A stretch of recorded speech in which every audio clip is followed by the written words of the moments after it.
पिछले एपिसोड में हमें दिखाया जाता है कि मिस चाइओवा के ऊपर एक जानलेवा हमला हो जाता है और वे और कोई नहीं उनके गैंग मेंबर ही होते हैं जो मिस चाइओवा के ऊपर हमला कर देते हैं। और वहाँ से बचकर मिस चाइओवा एक रूम में छिप जाती है और वहाँ बैग कर उन्हें बचा लेता है। आगे की स्टोरी कंटिन्यू करने से पहले लाइक और सब्सक्राइब कर लेना और कमेंट करना मत भूलना। इस एपिसोड में देखते हैं कि हमें 10 साल पहले का सीन दिखाया जाता है। एक कोरियन ऑर्गेनाइजेशन का हेडक्वार्टर दिखाया जाता है जहाँ पर बहुत सारे चाइनीज लोग होते हैं और उनमें से एक बोलता है कि तुम तो हमें यहाँ पर क्यों बुलाया, ये जगह पहले ही डिस्ट्रॉय हो चुकी है। अब वहाँ पर एक बेटा दूसरा बंदा बोलता है कि रेनलिक ने बोला है कि बिजनेस डिस्ट्रीब्यूट की राइट्स सिर्फ कोरियन ऑर्गेनाइजेशन को मिलेंगे, तो इसका मतलब बाहर की ऑर्गेनाइजेशन का यहाँ पर कोई भी जगह नहीं है। और उन कोरियन ऑर्गेनाइजेशन ने साउथ वेस्ट एरिया पर कब्जा कर लिया है और इसका मतलब है कि वे बोल रहे हैं कि यहाँ से चले जाओ। अब हमें उसका नाम बताया जाता है, उसका नाम वी चैंगो होता है और वह कोरियन चाइनीज ऑर्गेनाइजेशन का बॉस होता है। अब वहाँ पर बेटा दूसरे मेंबर बोलता है जो वो वही बुढ़ा आदमी होता है। अब वो बुढ़ा आदमी बोलता है कि हम इसको ऐसे नहीं जाने दे सकते, हमने इतनी मेहनत किया है और रिवार्ड और कोई ले जाए। अब वहाँ पर बेटा तीसरा मेंबर बोलता है कि मैं इसीलिए आपको यहाँ पर बुलाया है, यहाँ पर एक रास्ता है। तो वो बुढ़ा आदमी बोलता है कि कैसा रास्ता, तुम क्या सोच रहे हो।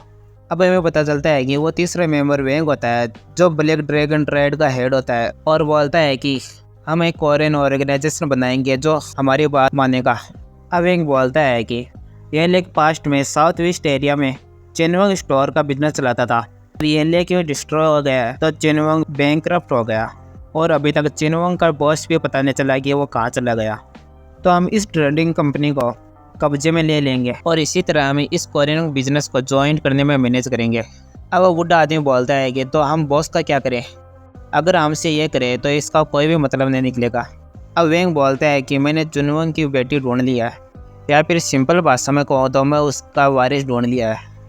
वह 19 साल की है और वो हमारी बॉस बनेगी। अब वो बुढ़ा आदमी बोलता है कि ये तो नामुमकिन है, वो अभी बहुत ज़्यादा जवान है। अब हमें दिखाया जाता है कि मिस चाइओवा वहाँ पर आ जाती है, तब वेंग बोलता है कि वो यहाँ पर आ गई। अब हमें दिखाया जाता है कि मिस चाइओवा स्कूल ड्रेस में होती है और कहती है कि मैं प्रेसिडेंट हूँ चाइओवा। अब हमें मिस चाइओवा और साओलिन को दिखाया जाता है। अब वेंग बोलता है कि चलो हम नाम ही चेंज कर देते हैं, चिनवंग ट्रेड कैसा रहेगा। अब वो बुढ़ा आदमी बोलता है कि लेकिन ये ऑर्गेनाइजेशन इस बच्ची के हाथों में चला जाएगा। तब वेंग बोलता है कि चिंता मत करो, मैं इसका ध्यान रख लूँगा, चिनवंग ट्रेंड कभी भी डिस्ट्रॉय नहीं होगा। और हमें दिखाया जाता है कि मिस चाइओवा प्रेसिडेंट की कुर्सी पर बैठ जाती है। अब सीन कट होता है और प्रेजेंट का सीन दिखाया जाता है जहाँ पर बैंग उसको हाथ देते हुए बोलता है कि मेरे साथ ज्वाइन कर दो। अब हमें मिस चाइओवा को दिखाया जाता है जहाँ पर वो खड़े होने के लिए उसका हाथ पकड़ने वाली होती है, लेकिन वो रुक जाती है और कहती है कि इतना तो मैं खुद भी कर सकती हूँ। अब वो उस रूम से बाहर निकलती है और कॉरिडोर में देखकर हैरान हो जाती है और देखती है कि इतने सारे बंदों को इन तीनों ने निपटा दिया। हमें दिखाया जाता है कि उस कॉरिडोर में लाशें होती हैं। अब हमें लिम को दिखाया जाता है, लिम बोलता है कि चलो मैं तुझे कुछ खिलाता हूँ। और हमें दिखाया जाता है कि वो अपना चॉकलेट बिस्कुट तोड़कर शियोन को खिलाने लगता है। तब शियोन बोलता है कि तो हमेशा मुझे छोटा वाला पीस ही क्यों देते हो। अब यसु मिस चाइओवा से बोलता है कि सुरान कहाँ पर है, क्या ये जगह इसी कंडीशन में थी। अब मिस चाइओवा अपना फ़ोन निकाल कर बोलती है कि मैं सुरान को पहले कॉल करती हूँ। अब वहाँ पर नीचे पड़ा हुआ एक बंदा बोलता है कि लगता है कि आज मैं ही अनलकी हूँ, तुम और बैग जोंग को आज मेरे हाथों से मरना चाहिए था। मैं आपको बता दूँ कि बैग जोंग साओलिन का रियल नाम होता है। साओलिन के बहुत सारे निकनेम होते हैं जिनमें से सुरान और अनटचेबल, बैग जोंग और साओलिन होता है। अब वो नीचे पड़े हुआ बंदा बोलता है कि मुझे लगता है कि वो इनोसेंट बैग जोंग आज मर जाएगी बिना ऑनर के। तब मिस चाइओवा बोलते हैं कि तुम्हारे क्या मतलब। अब सीन कट होता है और साओलिन को दिखाया जाता है जहाँ पर वो गाली निकाल रही होती है और बोलती है कि हमें स्टेशन के पास जाने में कितना टाइम और लगेगा, और ये भी कि हम इतने पास क्यों बैठे हो। साओलिन के पास बैठे दो मोटे बंदों को बोलती है कि मैं और ज़्यादा सहन नहीं कर सकती, तुम जाके दूसरी कार को पकड़ो। अब वो साइड वाला मोटा बंदा बोलता है कि मुझे माफ़ करना, लेकिन पिछली वाली कार ऑलरेडी फुल है। अब साओलिन उसका गाल पकड़कर बोलती है कि तुम तब दौड़ सकते हो ना। अब वो मोटा आदमी बोलता है कि हाँ वहाँ पर पूछने वाले हैं, तो प्लीज़ थोड़ी देर और इंतज़ार कर दो। अब ड्राइवर बोलता है कि आप ज़्यादा सेंसिटिव लग रहे हो आज, क्या बॉस के साथ कुछ हुआ। अब साओलिन गुस्से में बोलती है कि चुप रहो, ऐसा कुछ भी नहीं हुआ। यह सुनकर सभी अपने मन में सोचते हैं कि कुछ तो हुआ है। अब ड्राइवर बोलता है कि मैंने आपको बोला था ना, अगर हम वहाँ पर जाएंगे तो हमको पनिशमेंट मिलेगी। आप बिना सोचे ही गुस्सा हो जाती हो। अब सालिन बोलती है कि बॉस की एक्टिंग बहुत ज़्यादा फ्रस्ट्रेटिंग है। और ड्राइवर बोलता है कि क्या पता बॉस कुछ प्लान कर रही हो।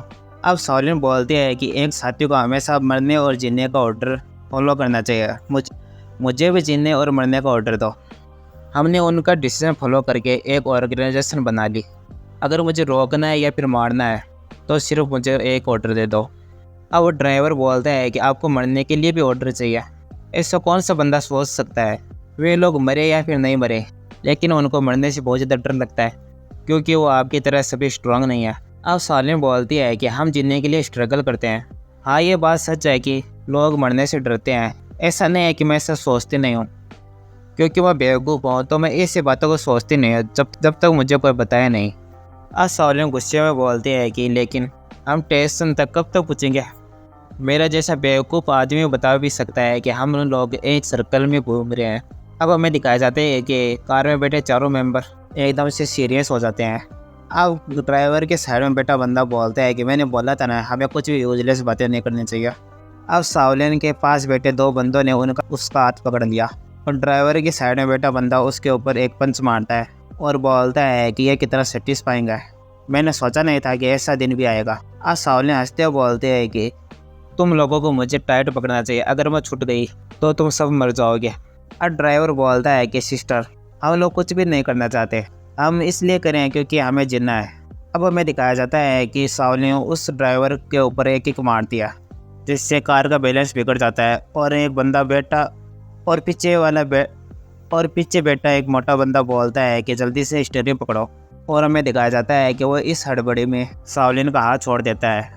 अब साइड में दूसरा बैठा बंदा बोलता है कि जल्दी से इसका हाथ दोबारा पकड़ दो, लेकिन हाथ पकड़ने से पहले सावलिन उन दोनों को फुल फोर्स से एक दूसरे को भिड़ा देती है। अब हमें दिखाया जाता है कि वो दोनों बंदे सावलिन की गोद में आ जाते हैं और सावलिन बोलती है कि ये दोनों बहुत ज़्यादा अच्छा पिल्लो बनेंगे।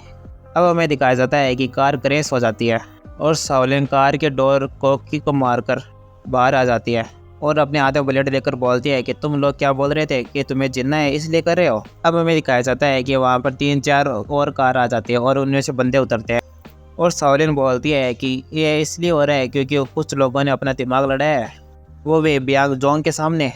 मैं आपको पिछले एपिसोड में बताया था कि ब्यांग जोंग सावलिन का नाम है और वो भी कहाँ पर है जिसे ये सब कुछ किया है। अब हमें दिखाया जाता है कि वहाँ के सारे बंदे सावलिन के ऊपर हमला करने जाते हैं और कहते हैं कि इसे डरो मत, ये सिर्फ एक ही तो है। अब हमें एक बंदे को दिखाया जाता है जो अपने ब्लेड से सावलिन पर हमला करने वाला होता है, लेकिन सावलिन उसको एक किक मारती है और दूसरा बंदा कुल्हाड़ी से उसके ऊपर हमला करने वाला होता है, लेकिन सावलिन उसके ऊपर ब्लेड से हमला करती है और जिससे उसकी ब्लेड उसके हाथ की हड्डी में फंस जाती है। अब वहाँ पर एक तीसरा बंदा आता है जो उसके ऊपर ब्लेड से हमला करने वाला होता है, लेकिन सावलिन उस दूसरे बंदे पर एक किक मारती है जिससे ब्लेड बाहर निकल जाती है और उस तीसरे बंदे के हाथ के ऊपर अटैक करती है जिससे उसका हाथ कट जाता है। और अब हमें दिखाया जाता है कि वो दोनों बंदों के ऊपर हमला किया जा रही थी, तब वो बोलते हैं कि रुक जाओ। अब हमें दिखाया जाता है कि उस दूसरे बंदे का भी एक हाथ काट देती है। अब सावलिन उन्हें देखकर बोलते हैं कि डरो मत, मैं तो सिर्फ अकेली तो हूँ। यह नज़ारा देखकर सभी लोग डरने लगते हैं। मुझे ब्यांग जोंग कहने वाला बहुत ज़्यादा रूड है, मुझे ये नाम बहुत ज़्यादा अच्छा लगता है। अब पीछे खड़े बंदे बोलते हैं कि मैंने आपको पहले ही बोला था कि यहाँ पर ऐसा कोई भी मैटर नहीं करता कि हमारे पास ज़्यादा बंदे हैं तो हम इसको मार सकते हैं। अब वहाँ पर खड़ा एक और बंदा बोलता है कि हम यहाँ से भाग सकते हैं। अब हमें सावलिन को एकदम क्रिपी सा पेश बनाकर दिखाया जाता है जहाँ पर बोलती है कि तुम लोग ऐसे बोल रहे हो तो मुझे बहुत अच्छा लग रहा है और तुम मुझे उस नाम से बुला सकते हो या फिर किसी भी नाम से। अब हमें दिखाया जाता है कि वो एक बंदा कार में बैठ जाता है और कार का गेट बंद करने वाला होता है, लेकिन सावलिन अपना ब्लेड उसमें रोक देती है और बोलती है कि ब्यांग जोंग चुनवंग से। और ये एपिसोड यहीं पर पूरा होता है। अगर ये एपिसोड आपको अच्छा लगे तो लाइक और सब्सक्राइब कर देना और हाँ, कमेंट करना मत भूलना।